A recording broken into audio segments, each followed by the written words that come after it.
Wow, wow, wow. I just finished watching The Matrix 4. And I gotta tell you, it did not disappoint. Did not disappoint. Not one bit. Not one bit.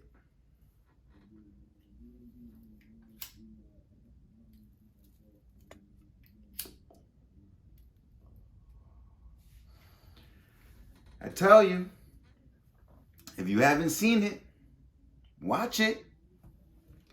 Watch it. Especially if you're a Matrix fan. Well, welcome to Spliff Talk. Let's start off with the review. And then towards the end of the video, spoilers. Now, my rating for this movie, I say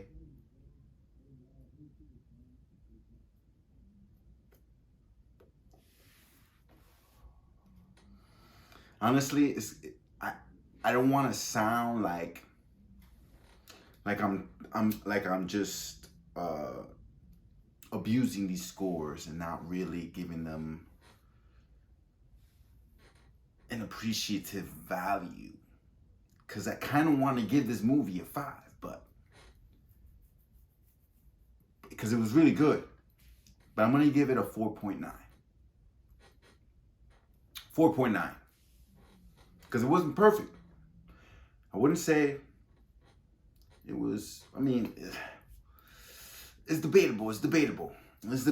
But let's talk about the good without revealing anything at all.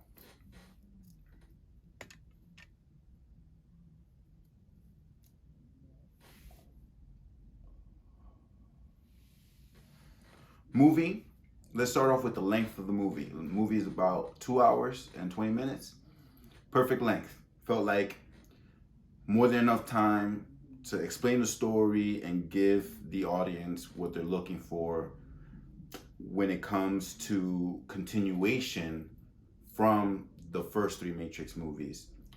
I also watched all 3 of them all over again, just so that I could pay attention to little details in this movie and see if they incorporated it or if they changed it altogether.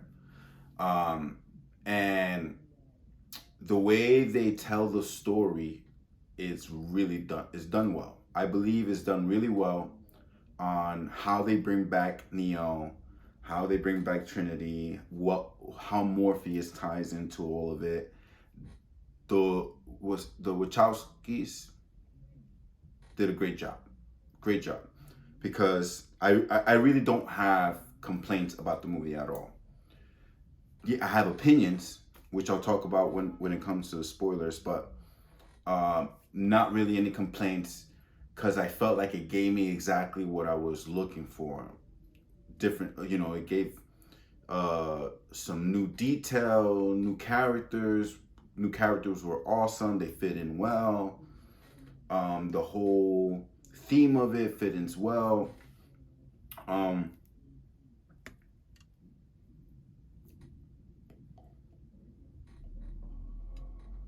And definitely the heart of the Matrix is shown in this movie, because the Matrix is essentially a love story. It's an action story and it's a sci-fi story, but it's also a love story. And it made me cry.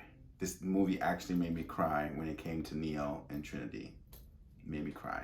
I'm not gonna bullshit you. I really did tear up watching some of these scenes, because after watching the first 3 all over again, it just brought me back to the fact that the Matrix is not just about what's real and what's not real, but about life having meaning. And love is an important factor of that, an important philosophy. And love is one of those things where, Smith felt like it was meaningless, futile, that it's an illusion, it's not real. Whereas Neo believes that love is real. For the love that he had for Trinity and she had for him is what actually gave him the strength and the power to believe in himself because she believed in him. And in this movie, they definitely emphasize on that and bring you in with the story. I have to say, the way that Morpheus ties into it, I think was done well. It was done well.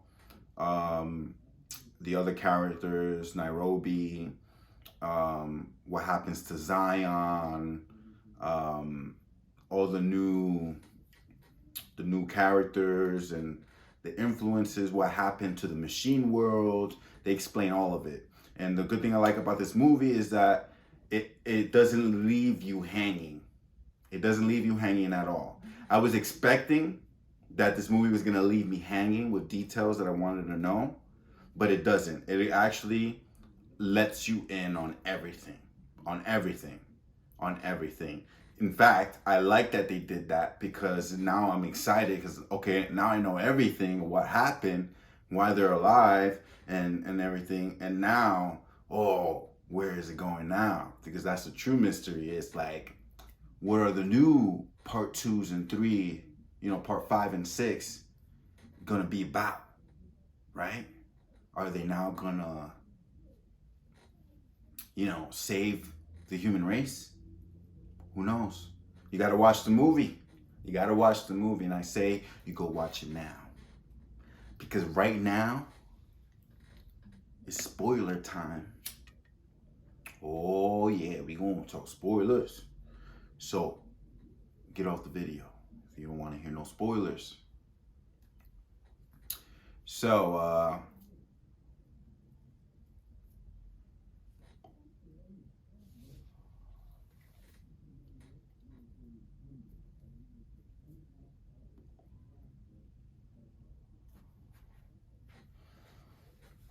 man. Now, what I find interesting is that in the beginning of the movie, when they found the module and it's replaying the scene where Trinity is first introduced in the Matrix 1, where she's like surrounded by cops and then tries to escape. What I find interesting is that the reason the character, I was wondering, like, why are they trying to use a character to look like young Trinity? Why do that? But then I realized, no, because Thomas Anderson created a game, and so he created characters based off the people he knew, so they don't look exactly like the ones he knew, which is why Morpheus is Morpheus, but not Morpheus at the same time, because the real Morpheus died. Nairobi explains the story on how they stayed in Zion, true believers, believing that there was eternal peace. And this new Morpheus is actually based off what Neo remembers, and he created this Morpheus, which is crazy.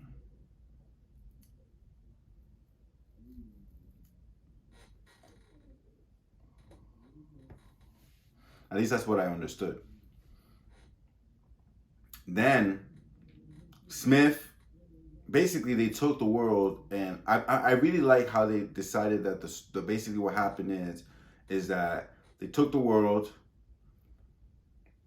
because since Neo wasn't there anymore, basically a civil war broke out between the machines for control over the Matrix. And there was just so many details because a civil war broke out with the machines. Some of the machines sided with the humans, which I think is awesome. Then you got the fact that this new program took over the Matrix from the architect, remade it, realized that the only way that the Matrix could stay stable is if Neo was in the system. But Neo can't be in a system without Trinity. But if Neo and Trinity are together, then it makes the Matrix fall apart again. So like the whole genius behind Neil Patrick Harris's character of being the doctor. What is it that they call them? It'll come to me.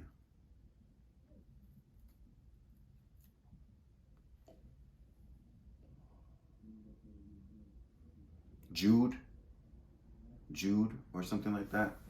And how like he brought them back to life to stabilize the matrix, and then realizing that making people suffer makes them amplify more energy because they're always reaching the unreachable. And that's the crazy message in the story. It's basically it's describing that so long as people desire something but can never reach it, they'll continue to chase it. It's like an endless cycle of fear and desire, like he explained in the movie, which was like, wow, it was good. It was good writing, very good writing, and I like how, you know, I can see how they did scenes separate before they shaved their heads. You know, that was really done well.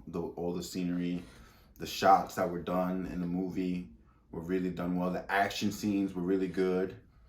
At first, I didn't know how I felt about the Merovingian, the way he was dressed, his minions, the way they were dressed. And I think back, well, they kind of were dressed all theme like too back then, except they were all like wearing leather and, you know, BDSM type of vibe, gothic type of vibe. Now it's modern, so obviously it's more colors, you know. But for a second, they kind of look like the Lost Boys from Peter Pan, you know. It's kind of what it reminded me of watching his minions fight, you know. The humans who are sentient. But what else? Man, the whole love story of Neo with Trinity is so touching. Like the fact that he always like felt that she felt something, a connection with her, and that they were the only ones who could see each other for who they really are, but everybody else sees them as somebody else. That was fucking like crazy. And then like how he like always knew where she was gonna be, and he was like always there just to be like in her background, you know. Like that's so, it's stalkerish, but it's also beautiful, like his longing for her, and how when they first touch, you know, like they feel a connection, like a spark, so magical.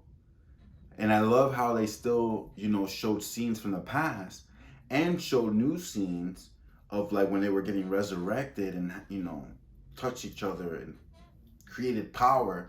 And then like to find out that Trinity is the one that ends up learning how to fly first, you know, before Neo could do it again. But then like at the end, they still fucking both knew how to fly.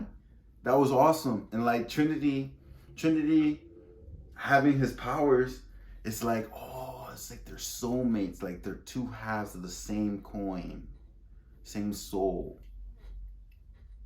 That's very awesome. They made her just as important as Neo. I like that. I like that a lot because, you know, Trinity is awesome. From the other movies, that bitch is badass. And I like how they entrapped her in like a family vibe, because that would make sense. That would be kind of the only thing that would make a woman, you know, doubt reality or not doubt reality, is family, you know, loved ones.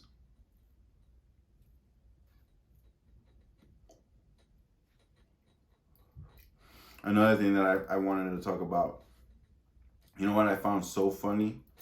That when they were thinking about making the Matrix 4, how they were like talking about the Matrix the way that other people talk about the Matrix, and how he seems so miserable because it's like none of these people really understand the Matrix. Like I wonder if like that's how the Wachowskis like feel, or like some of the other writers who created the story, if like they felt like nobody really understood what the story was about, and so they get annoyed with all these people like pitching ideas or talking about it like they understand it, but they don't really understand it. Like I felt that was really funny. like entrapping him in that world where he's the creator of the story, and he's surrounded by all these idiots who take his story and manipulate it however they want.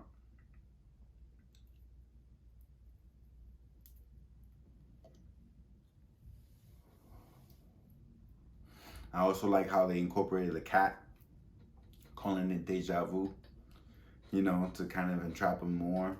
And then I like that they bring back Sati, you know, the Indian girl from Part 2, Reloaded and Revolution, who was part of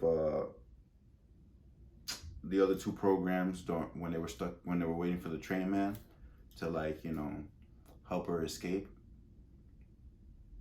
I also like that they explain what happens to the Oracle, how like a lot of programs got purged, which kind of makes sense, and how these programs now are in alliance, you know, with the humans, trying to be free as well, to have their own life, their own choice, and not be ruled by other programs, because they're just as much slaves as the humans are.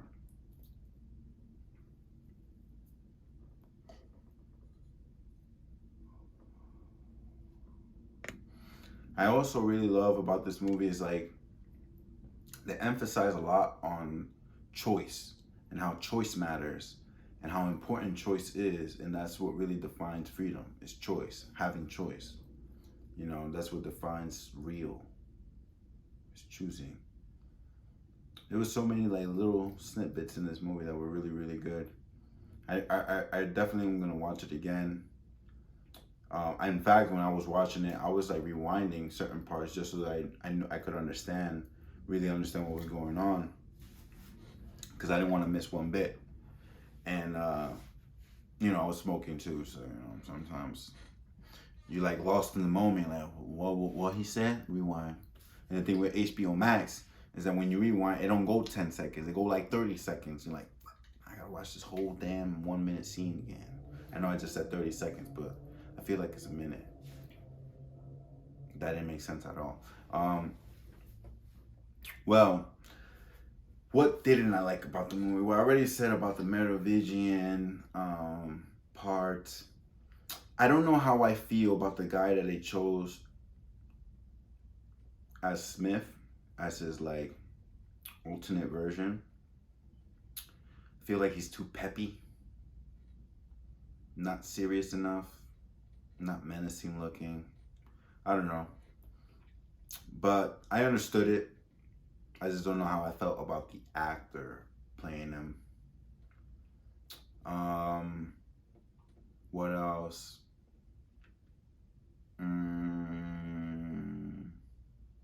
Graphics are done really well.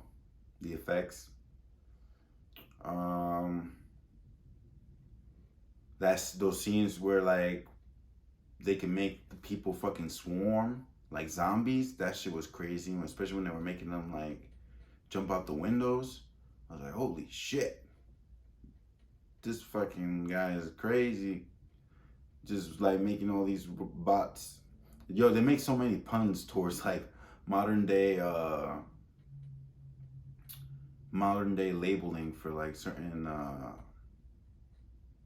yo, I swear, man, when I smoke, it's like everything that I had planned to talk like comes to me slower. Because they make fun of bots, and they talk about how they don't have to use the phones no more. They can just fucking like basically like teleport in, you know, like just appear. Because like more digital, I guess.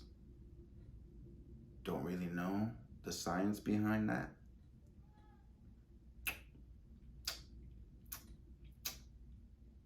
So I don't know. Like I said, I gotta watch the movie again. But this is my spoiler review. You know what I thought about the movie. I liked it. A lot of good things in it. Had a good ending, a good middle, a good beginning. Definitely worth watching. Definitely deserves its merits. Check it out for yourself. See for yourself. Well, that's all. I'm gonna go finish this spliff now and let my brain go dead for a couple hours. Peace out. Love you. See you on the next episode. Thanks for watching. Deuces.